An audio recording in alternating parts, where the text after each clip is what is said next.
Olá, minha gente, como vocês estão?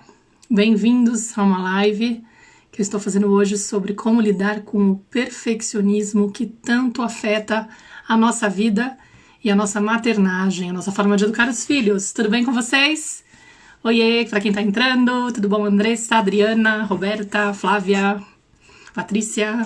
Gente, esse tema, realmente, vamos conversar aqui entre nós, pelo amor de Deus, né, Camila? Muitos de vocês me escreveram em inbox, responderam as perguntinhas que eu fiz lá no Stories. Gente do céu, vocês estouraram o limite do Stories de tantas questões que vocês me trouxeram quando eu perguntei qual era o calo no sapato. Oi, Dani, tudo bom? Qual que era o problema que vocês tinham com a questão do perfeccionismo, se isso afetava vocês? Tudo bom, Cidália querida? Faz tempo que a gente não se fala. Vários de vocês acabam sendo amigas virtuais, né, depois de um tempo. Que bom trocar com vocês. Ah, legal, que bom que tô falando sobre isso. Sim, gente, olha, vou te dizer, vou contar pra vocês, que eu nem sei se vai caber numa live. Não vai caber numa live, eu já sei, inclusive já vou entregar isso pra vocês.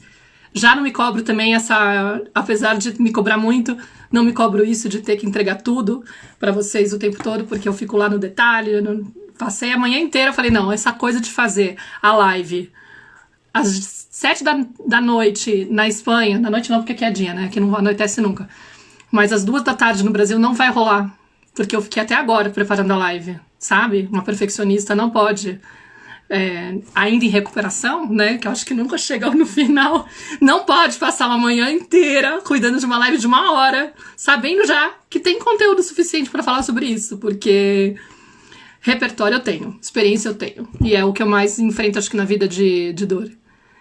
Quem deixa a mulher falar? Mona Lisa, e eu perdi um pouco aqui a conversa, mas vamos lá. A ideia é a seguinte, quem tá acompanhando as postagens que eu tenho feito esses dias sobre perfeccionismo, né, que também deu aí um babado aí, todo mundo falando, deu bastante repercussão, inclusive aqueles quadrinhos da Fonte Positiva, muito legal aquela página, hein, gente? Que coisa incrível, que material maravilhoso, eu amei, não sei se eles estão aqui, aliás, não conheço eles, mas tudo bem, me tomei a liberdade aí de repostar, acho que eles devem ter ficado felizes. Oi, querida, tudo bom, Dani? Olha, esse Klaus aí, não sei se é meu amigo das antigas, tem umas pessoas que às vezes aparecem e falam, Maíra, era você, eu não acredito, a pessoa que estava por trás do Canto Maternário. Tem alguém de Virgem aí? Eu sou de Virginiana, 4 planetas em Virgem, amiga, você não tá entendendo.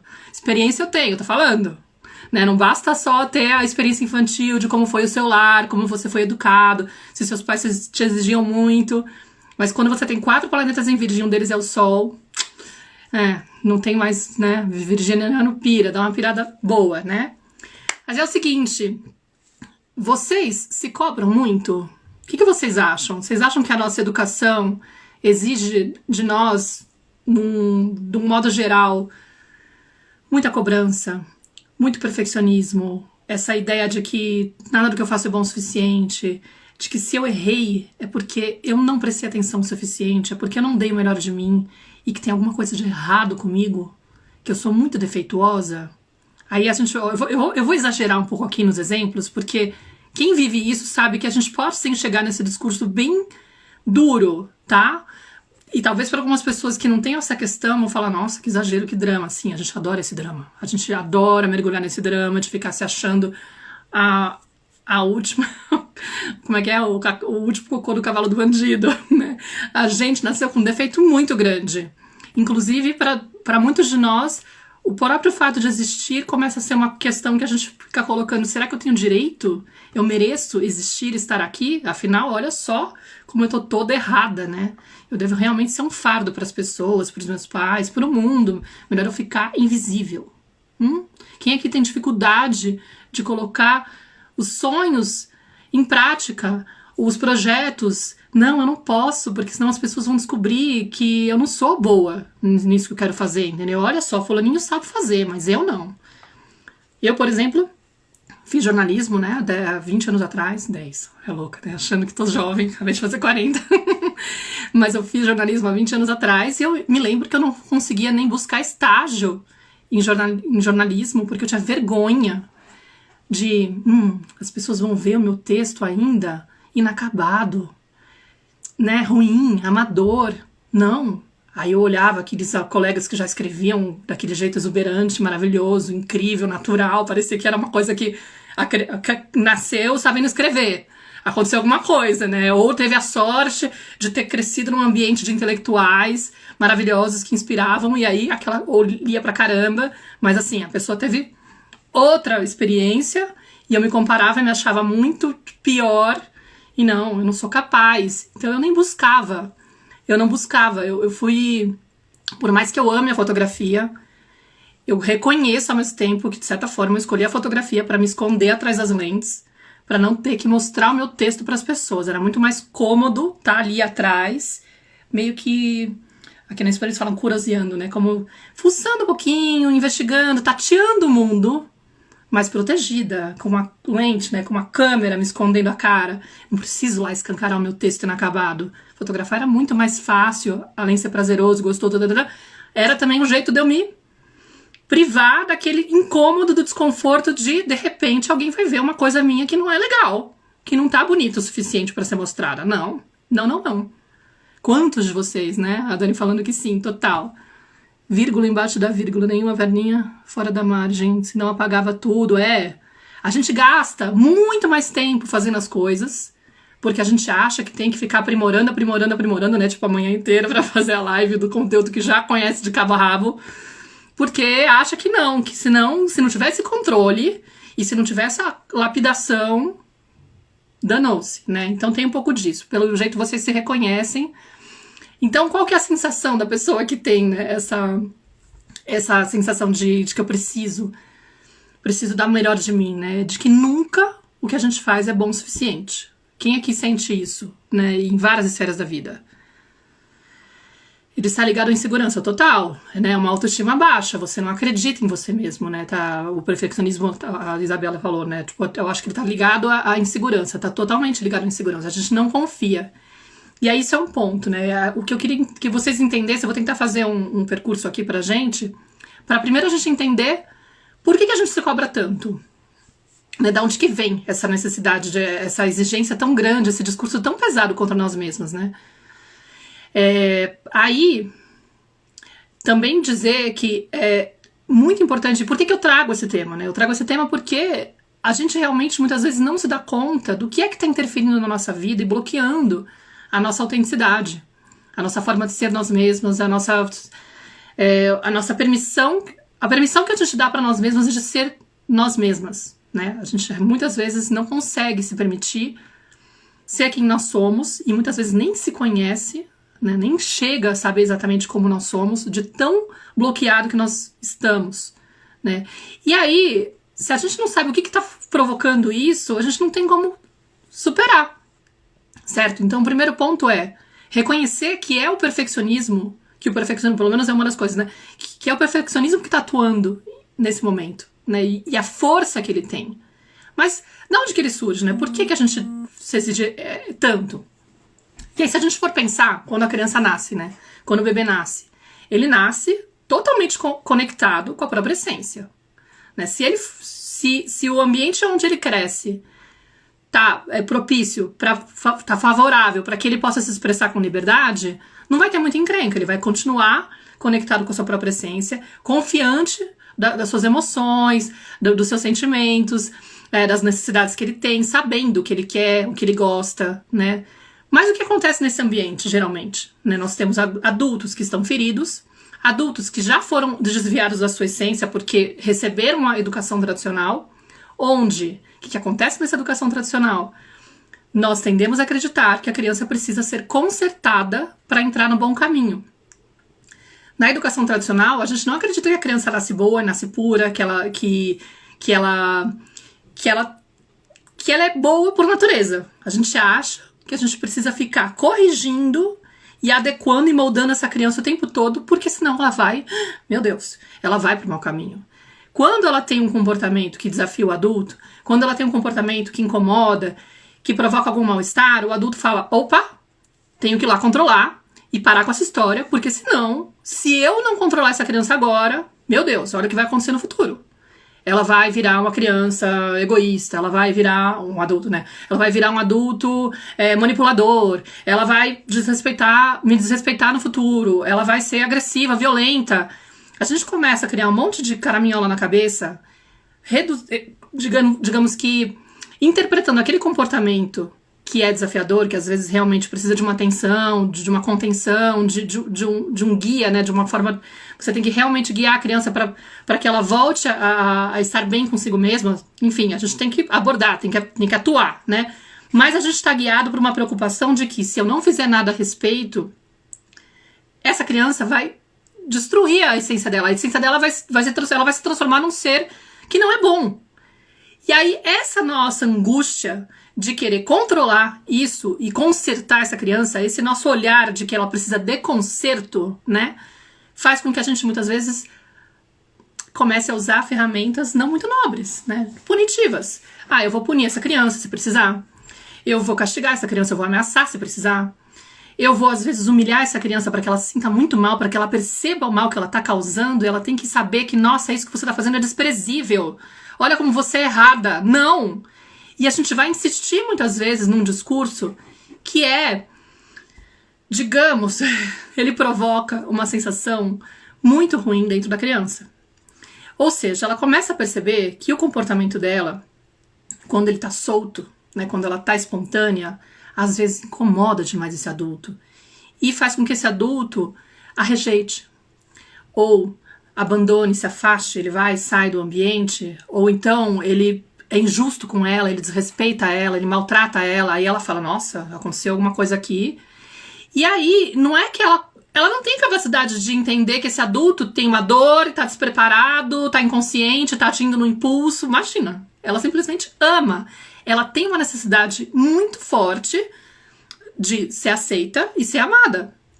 E se ela percebe que o comportamento dela coloca isso em ameaça, porque esse adulto se altera e começa a mudar a forma que ele aborda ela, que ele acolhe, já não acolhe ela, ele de repente ele usa esse amor como barganha, tipo, ó, enquanto você estiver fazendo isso, eu não quero nem saber, você vai ficar aqui sozinha. Ou seja, ele retira o amor, ele condiciona o amor, e aí ela fala, opa, tem algo de errado comigo. E ela não vai achar que é o adulto que tá errado, ela fala, eu tô errada, eu sou errada. Entendeu? E é uma lógica que a gente faz sem querer a criança entrar, que a gente começa, inclusive, fazer ela se sentir culpada por ela estar agindo daquela forma, né? E a culpa é quando você sente que você fez alguma coisa de errado, então você tem que se sentir mal por ter feito algo errado. E ela começa também, aos poucos, a sentir vergonha de estar agindo daquela forma e de ser aquela pessoa tão desprezível, tão inadequada. E a vergonha, já mais do que a culpa, é um sentimento mais pesado, porque ela já não acha que ela tá fazendo errado, ela acha que ela é errada. Entendeu? E aí, tem isso, né? Tipo, então o que pode acontecer com essa criança, né? Quando ela tá lá buscando essa aprovação, esse amor, e ela começa a se desviar da própria essência. Ela começa a ela mesma acreditar que, como ela é inadequada, como ela provavelmente errou porque ela não estava dando atenção o suficiente, ela não estava se doando o suficiente, fizeram ela acreditar que o erro que ela estava cometendo era algo por falta de atenção. E não porque é parte do processo, entendeu? Não era algo aceitável, não, era algo desprezível. Ó, você não pode errar. Se você errou, é porque você não está dando atenção o suficiente. Você tá entendendo? Você tem que prestar atenção. Eu já te falei 1000 vezes pra você não fazer isso. Por que você tá fazendo de novo? Por quê? Como que você ousa? Se você já sabe, eu já te ensinei, eu já te falei. Você não tem por que repetir. Você não tá me ouvindo. Você tá me ignorando. Aí a criança fala, uau, eu realmente sou um lixo. Né? Eu preciso de conserto. Aos pouquinhos, essa fala que ela escuta do adulto já nem precisa existir. Porque ela começa a integrar isso nela, e ela mesma vai fazendo esse discurso. Ela comete o erro e fala, caramba, eu não prestei atenção. Eu sou realmente péssima. Não, como assim? Eu devia ter ouvido os meus pais. Eu devia ter feito melhor. Não tá legal. Eu não tô me esforçando o suficiente. Ou seja, ela não tem a capacidade de fazer essa leitura de que o pai e a mãe estão exigindo algo que é inconcebível, que inclusive eles devem se exigir também, por isso que eles transferem para ela, mas isso é outro ponto que a gente vai abordar mais para frente. né? Alguém aqui, a Dani falando, ganhei o título de adulta quando criança. Eu também ganhei vários títulos desses e eu me sentia adulta. Eu lembro da sensação, olha que loucura, de estar no tanque de areia da escolinha, tipo com uns 6, 7 anos, olhando para as crianças no parquinho e falando, gente, como elas conseguem? Como elas conseguem brincar sem se preocupar em cair e de repente quebrar o braço? E dar trabalho pro pai e pra mãe, por exemplo, né? Que era uma questão que eu tinha. Minha mãe, ela odiava ter trabalho a mais. Então ela sempre jogava na cara quando ela tinha que ter um cuidado extra, inesperado, né? Como assim você não jantou na escola? Eu vou ter que agora fazer a janta. Não acredito. Aí, você tá doente, não acredito que você tá doente. Então, tipo, eu me sentia aquele peso, né? Então eu olhava a criança brincando no parquinho, sem se preocupar se ela ia cair e quebrar o braço, olha a loucura. E achava ela uma irresponsável. E falava, na minha cabeça eu falava assim, gente, eu não vejo a hora de ser grande, porque ser criança é muito chato. Ai não, tem que ficar aqui esperando a vida passar pra poder ser adulta, né? Tipo, porque não tenho o que fazer, não posso brincar. E aí eu lembrei, inclusive, de uma história que eu contei num episódio recente da Tenda Materna, não sei se vocês escutam aqui a Tenda Materna com a Clarissa, que eu faço, o podcast, a gente tá no Spotify, onde eu contei um episódio que eu lembrei da infância, que voltou esses dias, né, na quarentena, numa história aí que trouxe a margem, né, e eu fiquei pasma, como ele também tinha a ver com essa questão do perfeccionismo, né, o quanto ele mostrou pra mim, ele trouxe, tipo, solidificou algumas crenças que eu tinha criado, né? Que foi uma situação com meu pai, que eu tava numa viagem com meu pai, eu era pequena, eu devia ter uns 7 anos, 6 anos, eu não tenho muita clareza, gente. Eu só tenho uma lembrança da voz que veio na minha cabeça quando aconteceu, tá? Não vou jurar de pé juntos que eu sei detalhes e que eu lembro perfeitamente, mas eu sei da sensação. Mas foi uma história assim, a gente fez uma viagem pra praia, não, pro morro, pro interior de São Paulo, sei lá, com a minha irmã é 3 anos mais velha que eu. Então ela devia ter uns 10, sei lá, 8, 9, 10 e eu um pouco menos do que isso. Eu acho que meu irmão tinha nascido, então eu devia ter 7. Minha mãe não tava, por isso que eu acho que ele devia ter nascido. Minha mãe deve ter ficado em São Paulo com meu irmão, enfim, mas isso não importa. Importa que tipo, meu pai estacionou o carro embaixo e a gente tinha que subir meio que uma estradinha no morro pra poder ficar na casa onde a casa tava. E eu tava na parte de cima com a minha irmã, tinha uma grade, eu não sei muito bem, mas tinha uma tal de uma grade, meu pai tava lá embaixo, provavelmente mexendo com as coisas do carro, tirando as coisas, ou pondo as coisas no carro, não sei. E eu, numa brincadeira, sem pensar, sem nenhum, tipo, sem passar pela minha cabeça nada, tava com uma pedrinha na mão e joguei a pedrinha lá do alto e a pedrinha caiu no carro. E fez placar. Meu pai tomou um puta de um susto e deu um esporro. Quem foi que fez isso? Não sei o que lá. E a minha irmã não viu. Então a minha irmã começou a falar, não sei, pai, deve ter caído aqui, não sei o que lá. E eu paralisei. Nossa, cara, eu paralisei. E a sensação que eu tinha era, caramba, puta que eu pariu, Maíra, olha o que você fez. Tipo, você é uma louca. E aí eu comecei a me maltratar. Do tipo, olha só a consequência de você. Óbvio que não devia ser tão elaborado, tá? Mas as sensações que eu trouxe, refazendo isso, inclusive em sessões de terapia e tal, que eu revivi a sensação, né? E fui escrever a respeito e veio saindo tudo que vinha, tudo que veio uma sensação de... Meu pai, acho que ele chegou a falar alguma coisa do tipo, eu poderia ter caído em mim, poderia ter me machucado. E eu não sei se ele falou, mas de repente ele pode ter soltado, eu poderia ter morrido. Mas, independente dele ter falado isso ou não, veio isso na minha cabeça. Veio isso, eu poderia... Olha como você é inconsequente e irresponsável. Olha como você tem que prestar muita atenção no que você faz, porque senão você pode machucar os outros. E aí, qual que foi a crença que surgiu nessa hora? Que se eu sou espontânea, se eu sou eu mesma, eu sou um perigo. Tipo, eu não deveria existir, entendeu? Olha o perigo que essa pessoa é. Eu não deveria estar aqui. Eu tenho que prestar muita atenção no que eu faço, porque senão eu corro risco de foder com a vida de alguém. Só isso. Vocês entendem? Então, tipo, era uma sensação muito doida, assim, de que se eu abro mão do controle, se eu não estou me vigiando, meu, o mundo tá com risco de entrar em chamas. Sei lá, entendeu? Alguma coisa de muito ruim vai acontecer. Eu sou uma ameaça. Então, assim, o que acontece na cabeça dessa criança que cresce num ambiente que pode ser muito rígido e por conta dessa rigidez ela começa a se sentir inadequada? Mas é difícil agirmos sempre assim, certo? Cresci com esse medo. Você cresceu com esse medo, Heloísa? Não sei se eu entendi a sua pergunta. Se a gente cresce com esse ambiente muito rígido, a gente vai criando na nossa cabeça crenças a respeito de nós mesmos, né? E aí, quais são essas crenças? Eu até anotei aqui para não ficar... As crenças que são muito comuns das pessoas que têm essa questão do perfeccionismo, né? Muitas delas se sentem inúteis, sem valor. Eu não tenho valor, eu não sou importante, né? Tipo, eu não mereço atenção, eu não tenho direito de pedir ajuda, eu não posso atrapalhar os demais, eu não deveria ter nascido, eu não mereço existir, né? Podem vir várias coisas assim. Então eu falei essa história, por exemplo, do jornalismo, né? Que, tipo, muitas dessas pessoas, elas começam a tentar ficar invisíveis para não correr o risco de mostrar as imperfeições, né? Porque elas se sentem muito inadequadas, elas sentem muita vergonha de quem elas são, né? Tipo, nossa, se as pessoas descobrirem que eu sou essa pessoa desprezível, que eu sou uma ameaça pro mundo, imagina, né? Não quero que ninguém perceba.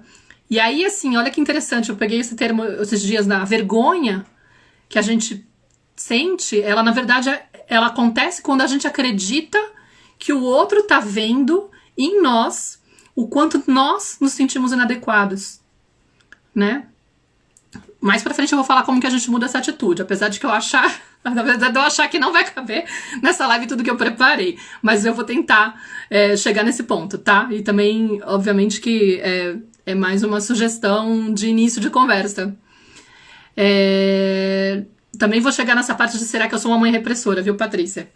Mas a ideia é, se eu tô me sentindo muito inadequada, eu tô morrendo de medo que as pessoas percebam o quanto eu me sinto inadequada. Que elas percebam essa inadequação que eu vejo em mim, porque eu tenho certeza que eu sou inadequada. Entendeu? Então eu não quero que as pessoas me vejam.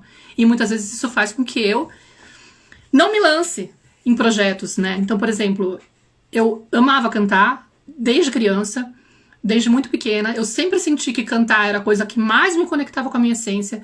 Sempre, olha, isso até é engraçado, porque eu sabia que eu sabia cantar bem, no entanto que, mesmo assim, eu morria de medo de me lançar. E, assim, de cantar em público, e não era nem assim, eu tenho vergonha de cantar em público. Não, eu tenho medo de me permitir acreditar que eu posso um dia ser cantora, porque eu sei que eu vou me decepcionar. Porque eu sei que vai ser muito difícil pra mim, de repente, desafinar em público. Eu vou morrer de vergonha, eu não consigo imaginar eu cantando em público e desafinando, fazendo feio com o autor da música e eu passando vergonha. Eu não consigo imaginar eu, de repente, ter um branco no meio de uma letra e ficar lá com aquela cara, né, de tipo, meu Deus, o que tá acontecendo no meio, e não conseguir terminar o concerto. Entendeu? E, então, o que eu fazia? Eu abafava. Tipo, eu vou fingir pra mim mesma que eu não tenho vontade de ser cantora. Inclusive, a minha rinite eu curei depois que eu descobri que ela me protegia. Me protegia de não precisar querer ser cantora. Eu tinha uma desculpa muito boa, eu sou fanha. Né? Aí com o PNL eu acabei trabalhando isso, agradeci muito, foi muito louco, eu nunca imaginei. Agradeci minha rinite e falei, muito obrigada, mas agora eu não preciso mais de você.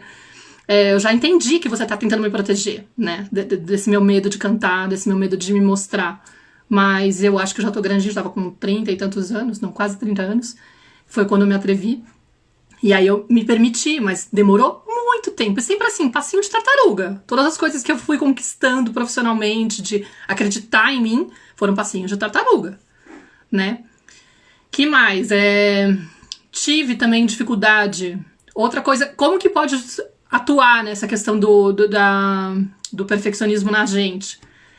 A gente pode ficar, por um lado, pode ir para esse lado de ficar muito invisível, ou quando se intromete a fazer a coisa, finalmente se dá a fazer a coisa, fica obcecada pelo perfeccionismo, né? De fazer tudo muito bem. Aí vai gastar 15 vezes mais tempo do que as outras pessoas, porque fica no detalhe, fica lá lapidando. E aí muitas de vocês me escreveram, né, falando, realmente eu sinto muito isso acontecer, tipo, às vezes começa um projeto e não consegue entregar, porque nunca sente que ele tá bom o suficiente, né? Se consegue começar, porque às vezes nem começar a gente consegue. Tem gente falando que tem muito toque, medo de dirigir mal. Eu tive essa questão com a direção, eu coloquei esse exemplo no Stories. Tenho experiência, gente, falei pra vocês no começo. Eu tive a questão da direção, que eu tirei a carta com 18, eu tinha ataques de pânico, e eu achava que o meu grande medo era bater o carro, né? Não, eu acho que eu não tenho capacidade, eu tenho certeza que eu vou bater. E aí, há 2 anos atrás, quando eu vim morar aqui em Colmenarejo, no interior nas afueiras de Madrid, né, tipo, fora de Madrid, aí eu falei pro Afonso, a gente vai sair de Madrid, eu vou ter que aprender a dirigir, porque não vou ter como... aqui não tinha como, né, pra poder ir pra escolinha da Nara, ficar dependendo de ônibus, ia ser tipo um pé no saco.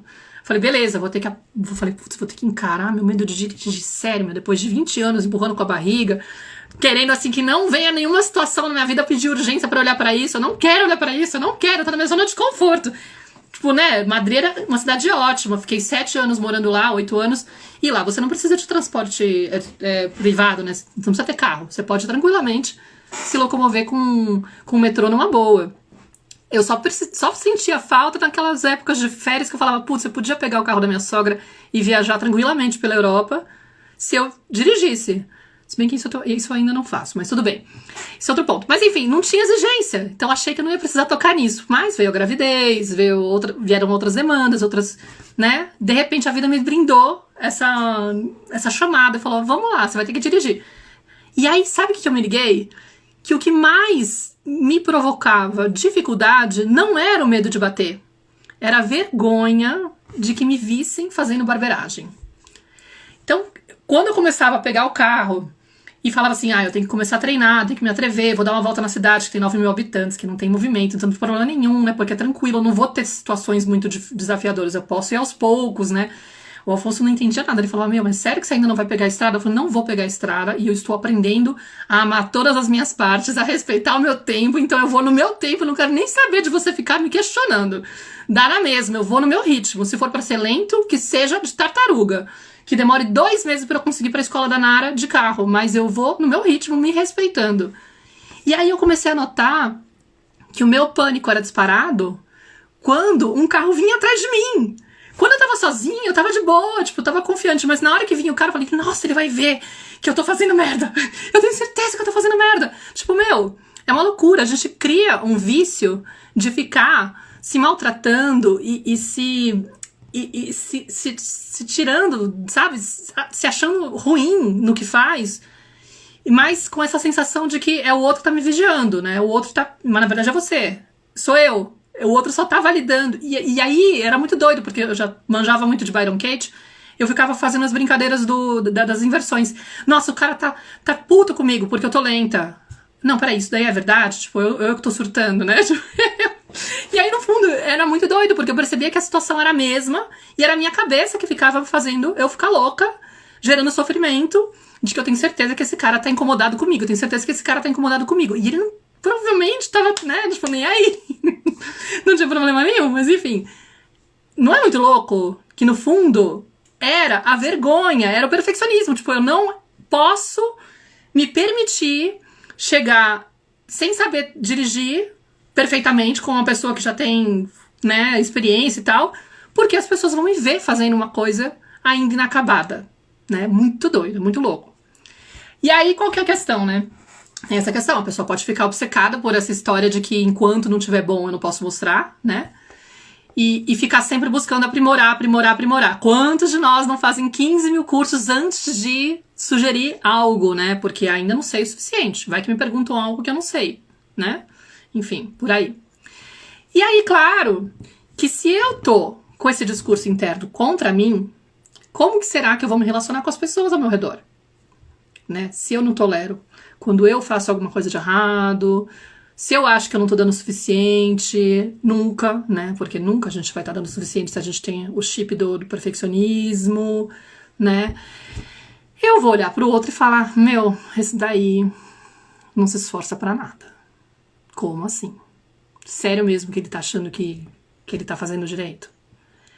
Aí eu coloquei até uma caixinha lá, né? Qual a situação que incomoda no teu parceiro, na tua parceira, né? Qual comportamento dele te incomoda? E aí eu quis até trazer alguns aqui pra gente brincar um pouquinho, de fazer uma análise pensando nisso. Um monte de gente falando, eu sou exatamente assim, muita loucura.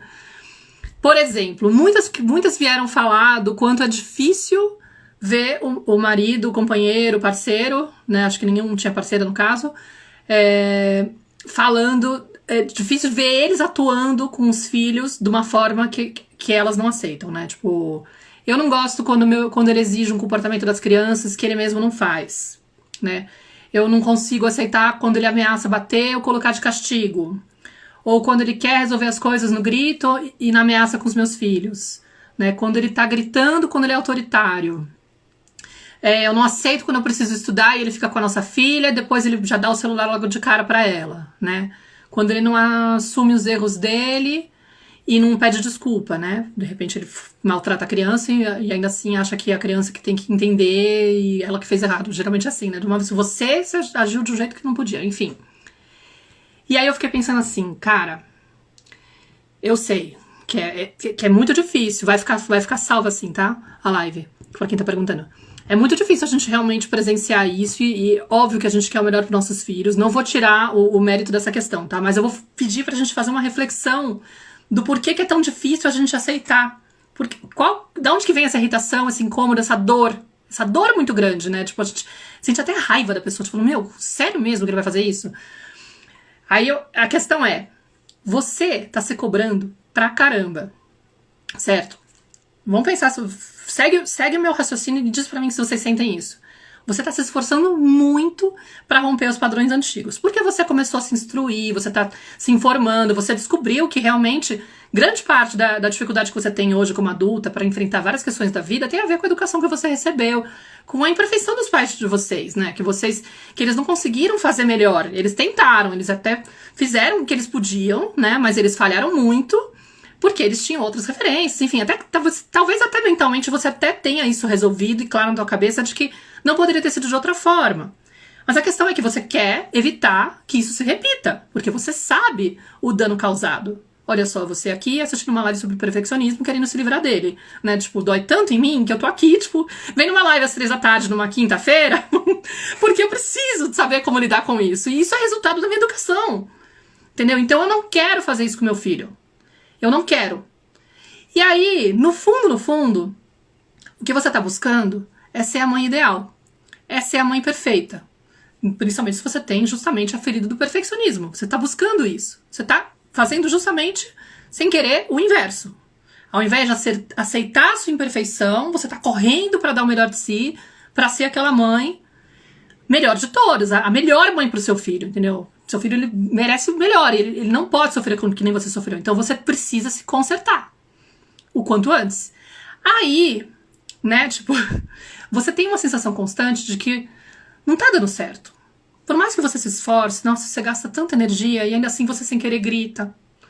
Tem aquele dia que você perde a paciência, você fala de um jeito grosseiro. Tem aquele dia que você meio que manipula e sabe que você tá manipulando. Você fala, putz, eu sei que eu não devia fazer isso, mas eu fiz porque eu tava tão angustiada com o comportamento dele, eu tava tão preocupada. Não, e eu também, é que assim funciona mais rápido. Mas agora eu tô me sentindo um lixo. É horrível essa sensação. Aí você sente aquela culpa. Porque você sabe, você tem conhecimento e você aplicou, inclusive, sabendo. Nossa, como você é um ser desprezível. Eu não sou uma boa mãe, entendeu? Não, eu sou um ser desprezível. E aí você vê o seu marido, seu parceiro, seu companheiro, o pai da tua criança, nem sei se ele tá com você ou não, fazendo aquilo que você tanto acha inaceitável. E, de certa forma, ele faz com muito mais facilidade. No sentido de que ele não sente a mesma culpa. Ele faz, e muitas vezes ele até bate a mão no peito. Isso que você faz não funciona, ele fala. Olha como o nosso filho tá ficando mole. Porque você fica de boazinha pra ele. Você fica acolhendo, achando que tá tudo bem chorar. Fica querendo evitar a punição. Olha, quando eu faço, funciona. Agora sim ele obedece. Nossa, cara, ele não sente nem culpa. E ele ainda te critica. Você que já tá aqui se machucando internamente o dia inteiro, se cobrando. De repente vem ele e ainda te critica. Tem a pachorra de te criticar. Quem é ele pra fazer isso? Como assim? E aí, sabe o que acontece?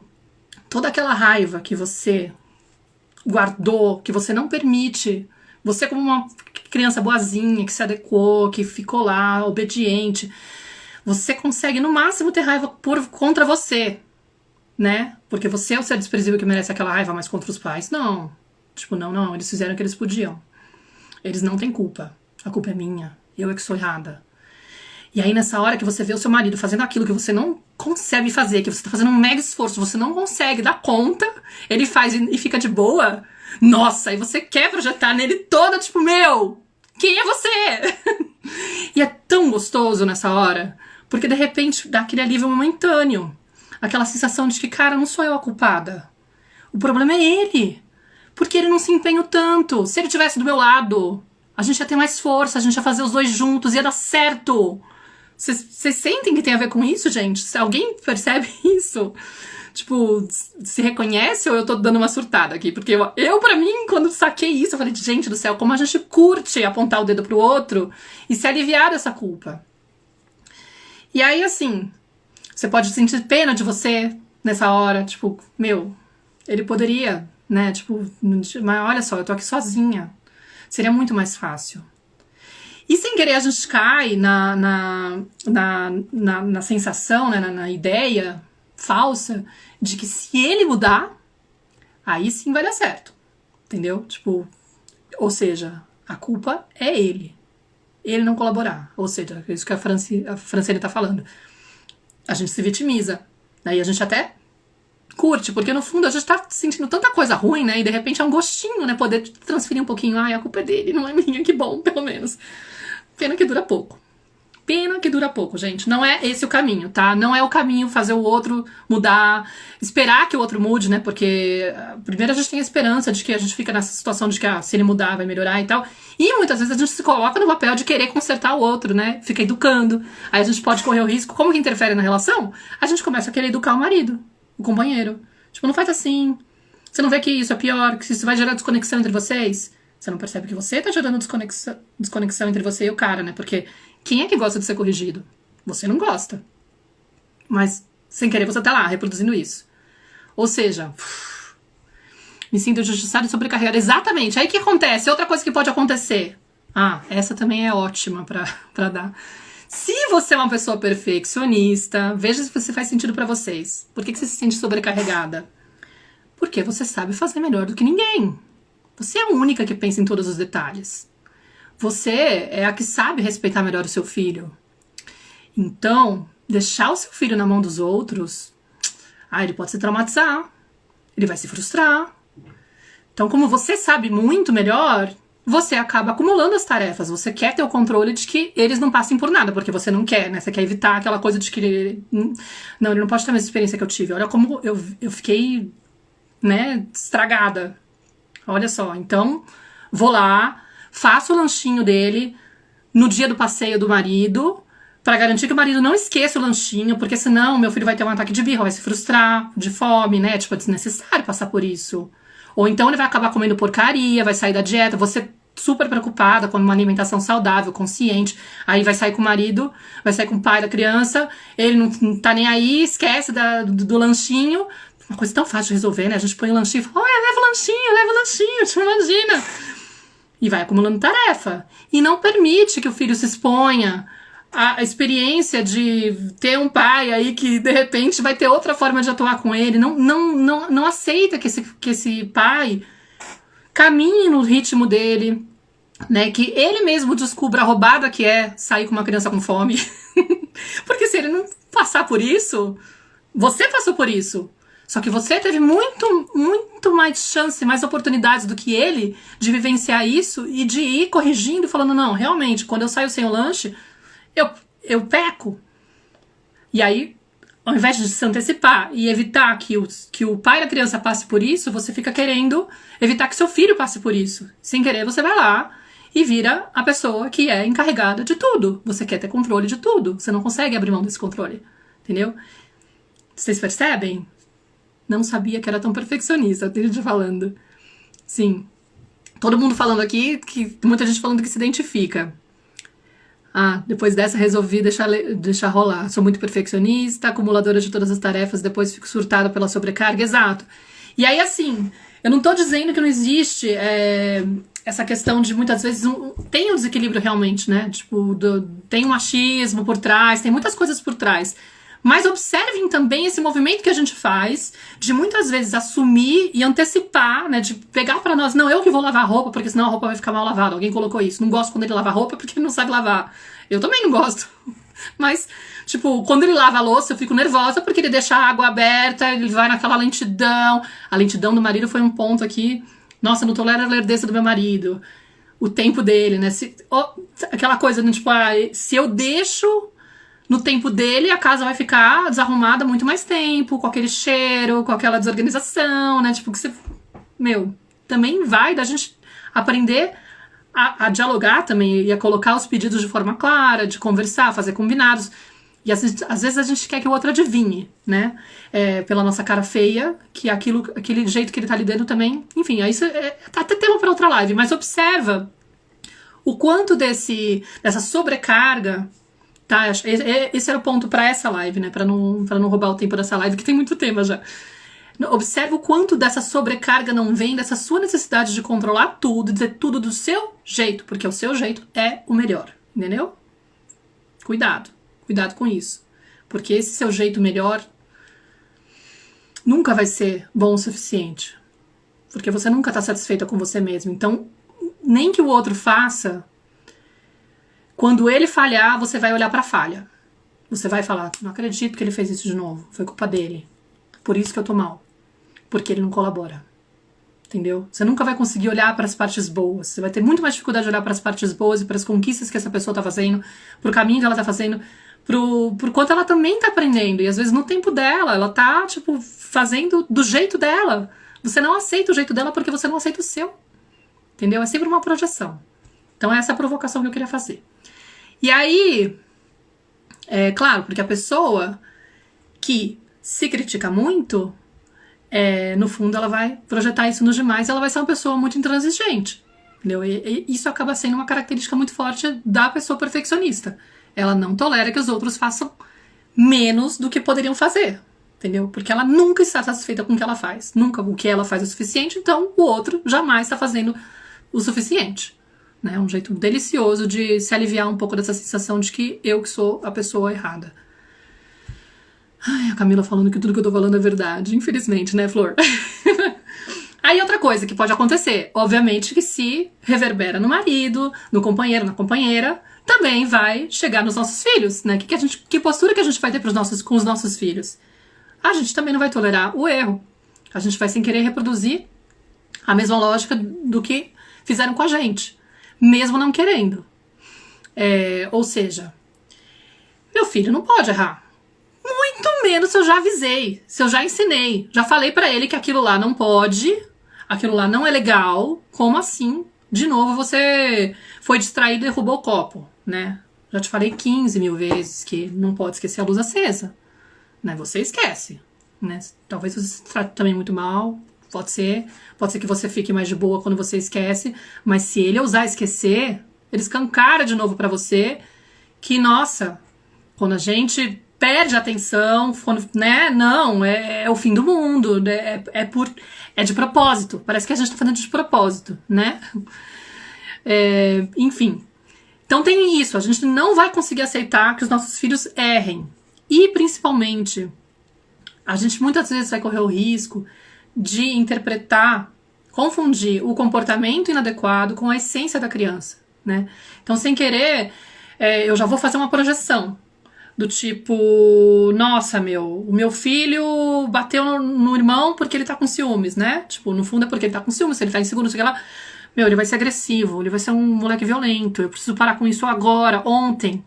É um desespero, porque eu não quero que ele seja uma pessoa com um defeito tão grande na vida, entendeu? Tipo, e se eu não controlar isso agora, provavelmente não tem como, né? Então...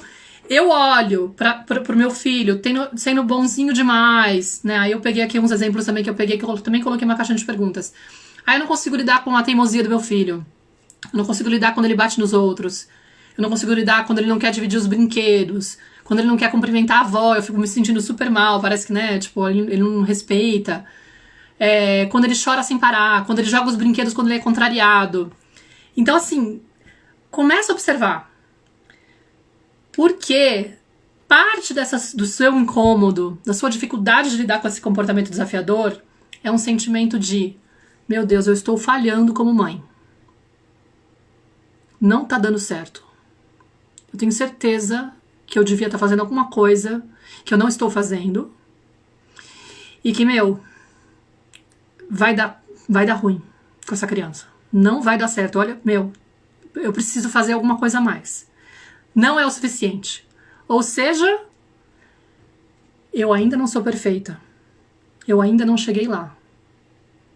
Meu filho está errando. Meu filho está desviado do caminho, né? E mais do que isso, as pessoas vão se dar conta. Elas vão ver que eu sou imperfeita. Olha a vergonha. Né? Mais do que a culpa, né? Tipo, ai, olha só, tô falhando. Caramba, eu sou. Vai todo mundo descobrir. Quantas de nós mudamos o comportamento com a criança diante do outro com medo de, tipo, eu, por mais que eu saiba que eu não preciso forçar a criança a beijar a vovó, chega na hora do, meu Deus, minha mãe tá se sentindo rejeitada, ela vai olhar pra mim e vai achar que eu não tô educando bem minha filha, que ela não é educada. Não tô falando de mim porque eu não tenho mãe viva, não cheguei a viver isso, mas de repente a minha sogra, né? Mas enfim. E aí eu meio que dou uma forçadinha, começo a insistir, dá um beijinho na vovó, meu amor, é só um beijinho, não tem problema. Sabendo já, né? Dentro de mim eu já sei, mas naquela hora, tipo, eu tô mais preocupada com a aprovação do outro. Por quê? Porque eu sou aquela criança que lá atrás, como toda criança, queria ser amada, queria se sentir aceita, que não recebeu aquilo e que continua hoje buscando essa aprovação externa. Entendeu? Eu ainda acho que se eu der o melhor de mim, finalmente eu vou me sentir amada pelo outro. Esse sentimento de rejeição vai embora. Mas, te juro, de novo, não vai. Não vai. Não vai embora se a sua filha der o beijinho na vovó, na frente, entendeu? E aí você não fala, agora sim, me senti amada pela minha sogra, pela minha mãe. Não. Porque se você continua com esse discurso maltratador dentro de você, contra você, não adianta que você receba uma migalha para por lá e por cá, de alguma evidência de que tá. Não, porque você sempre vai olhar para o momento que não deu certo aquilo, que aquilo não aconteceu e vai falar, tá vendo? Descobriram. Descobriram que eu não sou boa o suficiente. Descobriram que eu não tô dando o melhor de mim. E aí, ao invés de você entender que o caminho seria, né? Tipo, tô quase chegando na parte onde a gente já pensa, inclusive tá chegando quase o horário, né? Quando eu começo a entender que, ao invés de buscar essa aprovação externa, né? Que a solução não é que o outro mude, que a minha filha finalmente dê o beijo na vovó, ou pare de bater no irmão, né?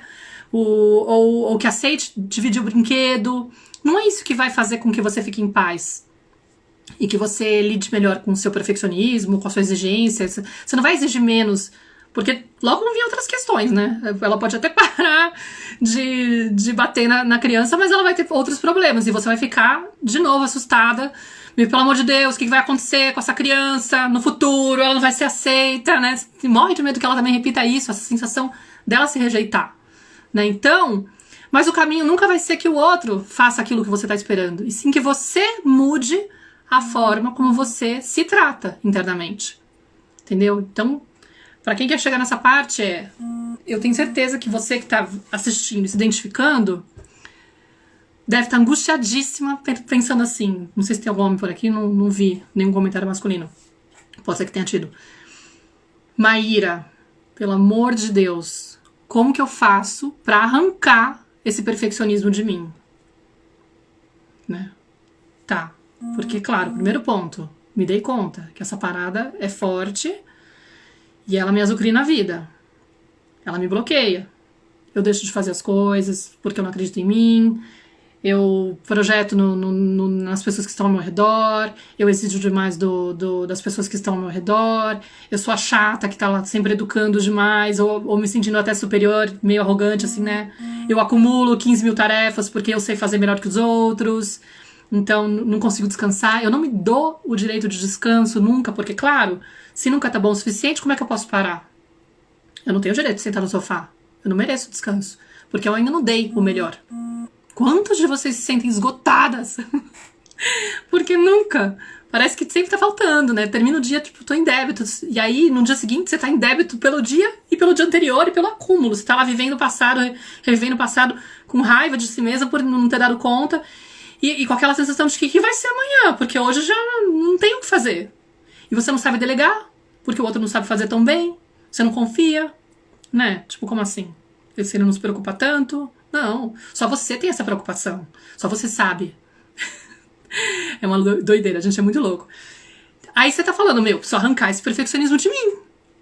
Aí, a primeira coisa que eu vou te falar é cilada. Não é esse o caminho. Por quê? Porque querer arrancar o perfeccionismo é justamente querer ser perfeito. É todo o caminho inverso. É justamente vai ficar correndo atrás do próprio rabo, né? Tipo, não. O que a gente tem que aprender a fazer quando a gente é perfeccionista é integrar, inclusive, o perfeccionismo. É integrar as nossas imperfeições, é aceitar o nosso lado imperfeito, aceitar as nossas sombras, aceitar nossos defeitos, aceitar tudo o que chega, tudo que é nosso. E entender que nós temos todos os lados, entendeu? A gente não é só luz, luz e sombra, entendeu? A gente tem um lado generoso e tem um lado egoísta. E tá tudo bem. Entendeu? Inclusive, o que a gente muitas vezes julga sendo errado, sendo ruim, pode ressaltar, pode, digamos, ter características que são muito positivas. Uma pessoa egoísta, por exemplo, que a gente taxa o outro de egoísta, ela sabe exatamente o que ela quer, e ela sabe defender aquilo, e ela se preserva, ela se respeita nesse sentido. Tipo, não, eu vou cuidar de mim, porque eu sei que eu sou importante. Então ela reivindica isso. E para alguns pode parecer egoísmo, para outros pode parecer autocuidado, né? Muita gente pode falar, uma questão que eu tinha, né? Eu não tolero a preguiça do meu marido. Ele é um cara muito lento. Ele é muito preguiçoso. Ele adora ficar descansando, tanta coisa pra fazer, e ele fica lá, jogadão no sofá, como se a vida, né, não precisasse de nenhuma preocupação. Cara, é ele que é muito preguiçoso, muito lento, ou é você que não se permite descansar nunca, olha para aquilo e fica irritada, porque ele se permite essa pausa, entendeu?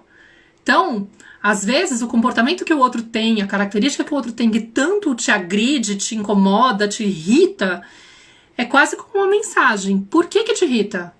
Qual é a parte tua que você rejeita em você, que você não permite que se aflore, que você abafa, que você tenta controlar com unhas e dentes, que você vê no outro e você se irrita porque o outro deixa aquilo aflorar, né? E às vezes pode até ser um julgamento seu. Não, mas o egoísmo entre irmãos, não vão separamos no futuro, pensamos sempre em si, fiquei em dúvida. Eu acho que tem erro de digitação, talvez. Se você puder redigir de novo a pergunta, vai me facilitar para eu saber exatamente qual que é a questão. Se você tem que, de repente, interferir caso você perceba que um irmão está sendo egoísta com o outro. Eu não sei nem a idade, seria bom também falar a idade, porque às vezes a criança é muito pequenininha e a gente tem uma expectativa de que a criança tem que emprestar, por exemplo, brinquedo, quando na verdade ela não tem nem capacidade, ela tá na fase egóica dela, louca para poder preservar ela não se sente segura ainda em fazer isso, entendeu? Então é uma habilidade que ela vai aos pouquinhos desenvolver. E aí depende muito também de como o adulto tá agindo. Se ele age com julgamento, por exemplo, se ele interfere na questão julgando demais, ele vai inibir mais ainda, ele não vai estimular. E aí a postura sempre é observar também a nossa forma de agir, né? A gente vai inspirar os nossos filhos com o nosso exemplo, mais do que ficar tentando consertar. Sempre olhar para si, tá? Então, assim, o primeiro ponto que eu queria dizer é: não tente arrancar o perfeccionismo de você. Aceite. Eu sou uma perfeccionista em recuperação e eu não tenho um conserto final, não vou arrancar ele de mim, ele vai ser parte de mim. E ele tem uma parte bonita. Você é uma pessoa detalhista, você é uma pessoa cuidadosa, você tem várias coisas legais que o perfeccionismo pode trazer, que você pode trabalhar para poder aceitar também com mais amorosidade, não ficar achando que ele só um problema na tua vida. Inclusive, porque todos esses desafios que a gente vive, por exemplo, ao mesmo tempo que esse perfeccionismo, no meu caso, me limitou em várias situações, eu contei várias delas aqui, né? Ele também me fez ensinar muita coisa, me fez aprender muita coisa. Então, uma abordagem que a gente pode ter quando a gente reconhece algo em nós que a gente rejeita é tentar olhar o que aquela porção me ensina. Ou o que aquele desafio na minha vida, o fato de eu ter enfrentado esse perfeccionismo e ter tateado tanto a minha capacidade de recuperar a confiança em mim mesma, o meu amor próprio, né, e começando a fazer as pazes comigo, de me aceitar por completo, né, que eu ainda tô em processo, não vou dizer que finalizou, que eu tô perfeita, ainda não sei o que lá, fez com que eu, por exemplo, estivesse aqui, podendo falar com muita tranquilidade e experiência, né, repassando isso pra vocês. Então, de certa forma, por mais que ele tivesse me massacrado por muito tempo, ele também me trouxe conexão com o meu poder pessoal, né, com a minha habilidade de ter muita empatia com as pessoas que têm dificuldade de vivenciar os problemas delas. Porque eu olho e falo, caramba, eu sei a dor que é você não se sentir capaz de fazer algo. Eu sei a limitação que é. Eu sei como é difícil você estar num ambiente onde as pessoas estão super bem resolvidas, aparentemente, né? Tipo, mas, por exemplo, sei lá, você tá convivendo com pessoas que não veem um problema em buscar um estágio na área onde você trabalha, né? Você se sente muito pequenininho. Você fala, meu, como é que eu não faço jornalismo e não consigo fazer um estágio em jornalismo? E fiquei 10 anos trabalhando de fotógrafa, fugindo de escrever. Entendeu? E aí você olha pros seus colegas e eles não têm essa dificuldade. Você se sente desse tamanho, né? E aí você vê uma pessoa com uma dificuldade na vida dela e você não... Eu não tenho a capacidade de julgar. Eu sou uma pessoa que me considero muito empática e eu acho que é por conta desse problema que eu tinha, por exemplo. De eu ficar me sentindo tão pequena que eu tive que aprender a fazer as pazes comigo mesma. Então, quando eu olho alguém com um problema muito, muito sério, tendo um comportamento inadequado com algo, eu falo, cara, ela deve estar uma dor muito grande com esse aspecto da vida, com essa esfera da vida dela, ao ponto de isso interferir na forma como ela tá agindo com as pessoas ao redor dela e dela, sei lá, maltratar alguém por conta disso, entendeu? Tipo, eu consigo realmente conectar com a dor dessa pessoa e eu não consigo julgar essa pessoa. Sei lá, eu tenho uma facilidade de olhar pra dor mais do que pro comportamento. E essa habilidade eu descobri porque eu sou perfeccionista. Tipo, é uma das coisas, né? Tipo, porque eu vivi esse inferninho, esse meu drama de ficar lá. Quando é que eu vou aprender a me aceitar? Né? E entender por que eu tava com tanta limitação. Então eu olho pro outro e falo assim, deve tá foda. Tipo, eu sei o que é sofrer e não se sentir capaz e ficar limitado, entendeu? Tipo, vocês entendem? Faz sentido pra vocês? E aí, esse era um ponto. Então, o segredo que eu queria contar pra vocês aqui, pra finalizar, que eu acho que ele não fecha, mas eu tenho um atendimento logo mais, então eu também não posso... Não mudou, né? O horário? Não. Então eu não posso ficar muito mais tempo, tá? Mas a ideia que eu queria passar também no final não depende de nada externo, tá? Porque o que acontece? Seu marido de repente pode até mudar, ficar mais consciente, mais participativo, que legal, vai ser ótimo, com certeza vai melhorar muito, né? Você pode começar a sentir mais aprovação pelas pessoas do seu entorno e tal. O seu filho pode, de repente, mudar de etapa e se comportar melhor e ficar uma coisa mais fácil. No entanto, se esse discurso interno continua, a vida vai continuar te apresentando situações onde você vai se sentir um lixo. Você vai sentir aquela culpa, vai sentir vergonha. Você vai continuar tendo situações onde a pessoa vai te falar um A e você vai interpretar como crítica. E às vezes ela nem tá te criticando. Não sei aqui, por exemplo, tem vezes que eu tô num nível hard. Se eu tô num dia ruim, em looping aqui, nesse discurso maltratador, sabe aqueles dias que você tá no limite de, tipo, 15 mil coisas que você não tá dando conta? Aí, de repente, vem a pessoa e fala assim, ô mãe, por que o almoço tá atrasado? Como assim? Por que o almoço tá atrasado? Tá atrasado porque eu não consegui fazer ele até agora. Tipo, né? A pessoa só pergunta. É uma pergunta. Tipo, não tem nada. De repente não tem nenhum tom bizarro. Mas você já salta e você interpreta que aquilo lá é uma cobrança, tipo, uma crítica, um julgamento, que a pessoa não tem o direito, porque afinal, de chicotinho já basta o seu, entendeu? Ai, Deus. Tem gente falando, eu sei bem como é. Né? Esses diálogos internos, então, o caminho seria você ter consciência. Né, o primeiro passo pra gente se livrar de uma dor é ter consciência de que ela tá atuando em mim, né, tipo, então numa situação como essa, por exemplo, que eu acabei de dar o exemplo, um caminho seria, nessa hora, seria legal que fosse antes da resposta automática, né, mas nessa hora eu posso perceber que a pessoa falou aquilo e já veio meu discurso interno, caramba, ela não se dá conta que eu tô aqui dando o máximo de mim, que eu já tô esgotada, que eu não tenho mais pra onde fazer, que é óbvio que o almoço atrasou. Tive que fazer não sei o que lá, não sei o que lá, não sei o que lá, não sei o que lá, não sei o que lá. O pai dela não fez isso, sei lá, entendeu? Tipo, você começa... Só que nessa hora, ao invés de você se maltratar, porque você percebe que lá vem o meu discurso maltratador, perfeccionista, me exigindo, nananana, e atuando dentro de mim.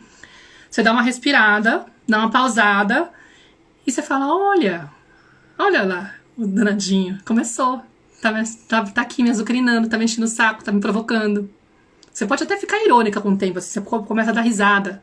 Você fala, é ele de novo.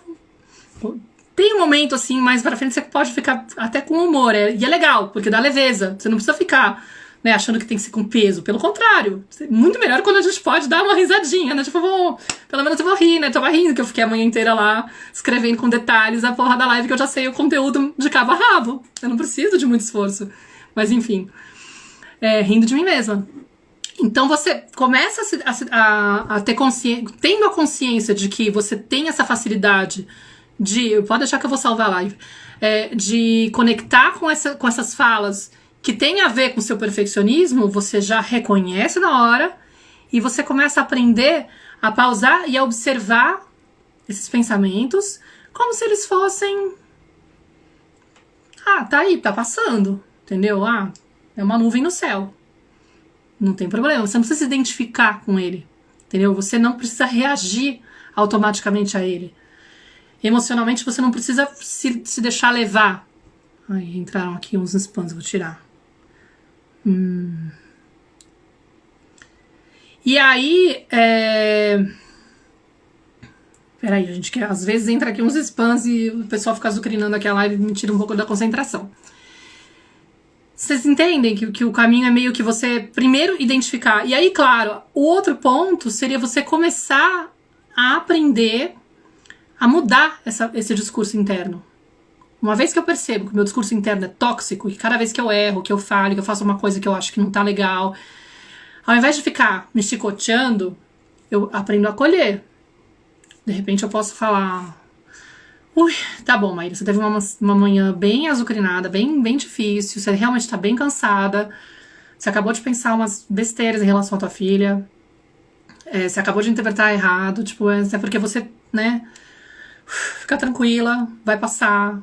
Não, você não tem que se sentir culpada, você não é uma pessoa errada por pensar isso da sua filha, por achar que é ela que tá te provocando, não, relaxa, você tem 40 anos já de experiência sendo assim, então é óbvio que hoje, não é hoje que você tá exausta, que você vai conseguir dar o melhor de si, entendeu? Não existem mães perfeitas, relaxa, você não tem que buscar isso, entendeu? Você começa a encontrar formas de amenizar. Você é linda e maravilhosa, tipo, olha só, você conseguiu fazer isso e aquilo, aí você tenta lembrar de coisas que você faz que são legais. Nossa, ontem você tava ótima, e ontem você super conseguiu levar numa boa, né? Hoje só que você tá zoada. Então, relaxa, não é todo dia que você vai conseguir, entendeu? E não precisa, porque tua filha não precisa de uma mãe perfeita. Se você, inclusive, fez essa parada de repente, descarregar nela, descontar nela a tua angústia e maltratar ela, você pode tranquilamente falar, meu amor, desculpa. Não foi legal o que a mamãe falou pra você. Não é verdade que você que tá sem paciência com o almoço e me cobrando demais. Entendeu? Não tem a ver com você. Mamãe hoje não tá num dia legal. Não devia ter falado assim com você. Entendeu? Infelizmente, tem vezes que eu não consigo controlar. E aí é até legal, porque quando você reconhece o seu erro diante dela, ela percebe que, caramba, minha mãe não é perfeita. A gente desconstrói aquela lógica que os nossos pais, sem querer, causaram de impressão, né? Eles passaram aquela impressão de que, tipo, você não tá fazendo direito porque você não tá se esforçando. Você tem que me usar de exemplo, né? Tipo, olha só, eu sou o fodão aqui que não faz nada de merda. Inclusive, só que eles faziam muita coisa e nunca reconheciam. Nunca vinham pra você pedir desculpa, entendeu? Então você ficava realmente com a sensação de que a única pessoa errada na família sou eu. Então quando você mostra pro teu filho, pra tua filha, que você não foi legal naquela hora, que você fez uma coisa que não é legal, que você falhou e que você sente muito, você tá ensinando pra ela, nós somos humanos, a gente não consegue ter controle de tudo, nós temos feridas, tem vezes que as feridas falam mais alto e a gente sem querer extrapola. Não tô falando aqui que é pra gente não cuidar disso, entendeu? Tô só falando que é legal a criança entender que isso acontece. com o pai e com a mãe. E que isso é natural. O dia que a Nara descobriu que o Afonso esqueceu a luz acesa na cozinha, ela voltou pra mim e falou, eu fiz um post sobre isso, um dos mais lidos. Você não sabe o que aconteceu na cozinha. Eu falei, o quê, meu amor, o quê? O papai esqueceu a luz acesa. Aí eu olhei pra ela com brilho nos olhos, eu falei, nossa, meu amor. Ela, mamãe, os adultos também esquecem a luz acesa. E eu falei, nossa, meu amor, a gente esquece também, não é? E aí você ficou achando que só criança esquecia? Não, adulto também esquece. Gente, isso porque minha educação não é do estilo punitivo, apesar de eu ter falado que às vezes eu, obviamente, perco a mão. Mas, sabe, o alívio que ela sentiu, não sou só eu. Os outros também falham. Saca o alívio? Tipo, eu sou humana, não é uma coisa de defeito, de fabricação. Eu posso me amar e me aceitar. Então o único caminho para você aliviar isso é você refazer o percurso para voltar a se amar e se aceitar incondicionalmente. Tá tudo bem eu falhar. Eu posso me amar mesmo quando eu erro. Eu não preciso me sentir um lixo. E perceber o quanto às vezes a gente está sendo punitiva com nós mesmas espontaneamente.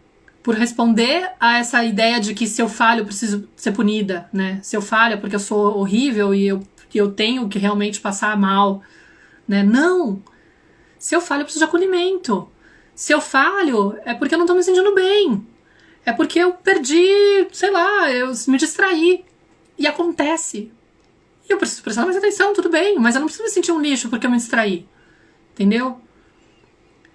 E aí alguém perguntou aqui, alguém fez um comentário no último post que eu coloquei, tá, mas eu não faço isso com os meus filhos. Eu não faço eles se sentirem mal quando eles erram. Pelo contrário, eu falo pra eles assim, tá tudo bem errar, meu amor. Não é o fim do mundo, não fique se sentindo tão mal. Aí eu perguntei pra ela, mas como você se trata quando você erra? Como você se sente quando você erra? Né? Que fala você tem na tua cabeça pra você mesma? Como que é o seu discurso interno? E ela falou, caramba, ele faz exatamente o que eu faço comigo. Entendem? Tipo, a única forma, tá? É você se autoeducar. Você voltar a se aceitar. É você encontrar um jeito de fazer as pazes com você, de se perdoar e de aliviar essa culpa com aceitação. Tá? Fez sentido pra vocês a reflexão? Eu mais ou menos consegui resumir. Mostrar os nossos erros e imperfeição nos humanizam, exatamente. É esse o caminho, é aceitar que nós somos humanos, que nós somos perfeitos na imperfeição. Entendeu? Que o que a criança precisa, por exemplo, de referência, se a gente for pensar em como isso vai afetar meus filhos, né? Tipo, eu preciso ficar correndo atrás de ser a mãe ideal e perfeita. Não, você não precisa ser perfeita, você precisa ser autêntica e honesta. Entendeu? Verdadeira. Meu amor, hoje eu tentei, mas não consegui dar o melhor, não. Hoje foi um dia péssimo. E aprender a valorizar quando são conquistas maravilhosas, porque eu tenho certeza, inclusive, né? A gente é muito, muito, muito cruel com a gente. Tenho certeza que você tá crescendo. Se você tá aqui, você tá fazendo já muita coisa. Porque você tá interessado, você tá consumindo conteúdo pra poder se aprimorar, pra ser uma mãe melhor. Mas não entenda que isso é uma jornada com ponto final, com ponto de chegada. Não tem ponto de chegada.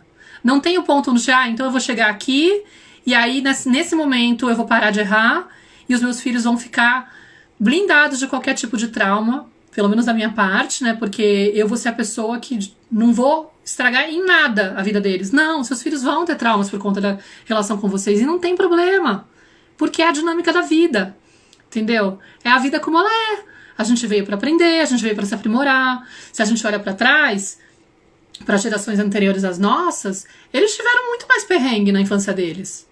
Sei lá, minha mãe apanhava todo dia por 6 anos. Saca? Não tinha essa história. A criança foi feita para ser vista e não ouvida. Não podia abrir a boca na refeição. Entendeu? Minha avó teve 13 filhos. Não teve como tratar com atenção cada um deles. Era uma coisa do tipo, tem que obedecer e pronto. Não quero nem saber. Aí os meus pais, obviamente, tentaram amenizar algumas coisas. Talvez tenham pecado um pouquinho pra ficar um pouco muito solto. Mas, cara, é assim, meu. Tipo, você entende? E aí agora a gente tá fazendo a mesma coisa. Tá cheio de dedos lá, tentando fazer o melhor. A gente vai errar. Não tem como. E eles vão ficar também marcados pelos nossos erros. No entanto, esses erros também vão trazer para eles essa experiência de como é que eu faço para superar isso? Será que o meu poder pessoal está conectado justamente com essa experiência de ter que vencer a dor de ter uma mãe louca que é muito perfeccionista? Né? Uma mãe controladora que, né, que tava lá tentando buscar ser a mãe ideal, mesmo com todo o conteúdo que ela tinha, ela ainda insistia nisso, e nossa, meu, como assim? Você não sabe, aí ela vai contar, né, no futuro pro filho dela, ou pro marido, ou pra amiga, pra melhor amiga, ou pra psicóloga, né? Você não sabe como foi difícil pra mim ter uma mãe muito controladora. E aí, sem querer, ela vai reproduzir uma parte disso com os filhos dela, mas é assim, né? Vocês entendem? Espero que tenha trazido um pouco de alento pra vocês, um pouco de luz. Uma dificuldade que nós perfeccionistas temos é que a gente acha que a gente tem que, né, resolver e trazer todo o conteúdo de uma vez e salvar a pessoa do outro lado, mas isso tem mais a ver com a codependência, é mais amplo do que isso. Codependência também é um tema bem legal pra falar. Mas enfim, observem tudo isso em vocês, vejam se faz sentido. Tentem não pegar pesado do tipo, eu sou essa mãe perfeccionista, como eu sou péssima. Não busquem a perfeição, acolham, aceitem, busquem formas de poder aceitar todas as partes. Leiam Brené Brown, maravilhosa, A Coragem de Ser Imperfeito, né? Vejam os vídeos dela da TED Talk, assistam os vídeos da Byron Katie também maravilhosa que eu tenho lá na minha playlist lá do YouTube, tá? Então, façam isso, ouçam os podcasts da Tenda Materna, porque eu e a Clarice, a gente fala disso o tempo inteiro, de como que a gente faz pra realmente dar espaço pra nossa essência, entendeu? E tudo certo, saca? Enquanto a gente... Acho que o problema é quando a gente estagna, entendeu? É realmente parar na zona de conforto. E ficar lá naquele lugar onde a gente não acredita que tem motivo pra gente se mexer. Se a gente tá caminhando pra frente... não pensando que tem a reta final, que tem o ponto final, cara, já tá sendo lindo. E se respeita. Respeita suas dores, seu tempo e tal, mas mantenha o movimento, tá bom? Se acha que fez sentido, tenta fazer um print screen aqui da tela, compartilha no seu stories para outras pessoas. Eu vou deixar ela salva aqui no IGTV, vou colocar ela no meu YouTube, porque eu sou perfeccionista, eu gosto de organizar bem as coisas, e lá eu acho legal porque você consegue ver acelerado se for o caso, apesar de eu falar muito rápido, você consegue ver e retomar no tempo que você tava, quando você pausa, porque o YouTube reconhece o ponto que você deixou. Pra quem é detalhista, acho ótimo, adoro, mas isso eu vou fazer só amanhã, eu acho, não vai dar tempo. E é isso, compartilhem com quem vocês acham que pode, de repente, sentir que essa conversa pode trazer uma luz, né? Porque a gente sabe que às vezes é isso que tá faltando, uma provocaçãozinha, cair uma ficha, falando, nossa, eu não tinha pensado que podia ter relação com isso, todo o meu estresse, enfim, né? E me comentem, tá bom? Comentem no vídeo se quiserem, comentem por direct, ou participem do meu grupo lá no Telegram também, que eu tenho um canal gratuito, vocês podem buscar Canto Maternar lá, ou buscar pelo Stories lá, que deve ter algum banner, às vezes solta um banner no Stories, aliás, não sei se eu tenho já um destaque, eu preciso colocar um destaque pro Telegram, não lembro se eu pus. Mas entrem lá no canal do Telegram, porque lá eu sempre coloco uns áudios complementares, por exemplo, né? Se eu encontrar uma parte do roteiro que não está contemplada nessa live, muito provavelmente, dentro de 1 ou 2 dias, eu vou soltar um áudio lá no Telegram falando, gente, a live de ontem tava ótima, mas eu esqueci de falar tal coisa. E aí pode ter um insight novo, tá? Então busquem lá, Canto Maternar no Telegram, tá? E a gente vai se falando. Exaustivo ser perfeccionista. A gente cansa pra caramba, meu. É um horror. Alguém fez esse comentário. É realmente esgotador. A gente tem que se cuidar muito. Porque, inclusive, uma das coisas que a gente faz, como a gente não delega, a gente não sabe pedir ajuda, né? Tá bom? Eu vou lá que eu tenho atendimento daqui a pouco. Então, eu preciso me preparar aqui pra zerar. Mas eu quero nos comentários qual deles. Já me peguei várias vezes imaginando o dia que minha filha for mãe, eu vou apresentar todo esse conteúdo pra ela, porque eu sei que eu já errei com ela. E Deus me livre dela errar também. Ai, meu Deus.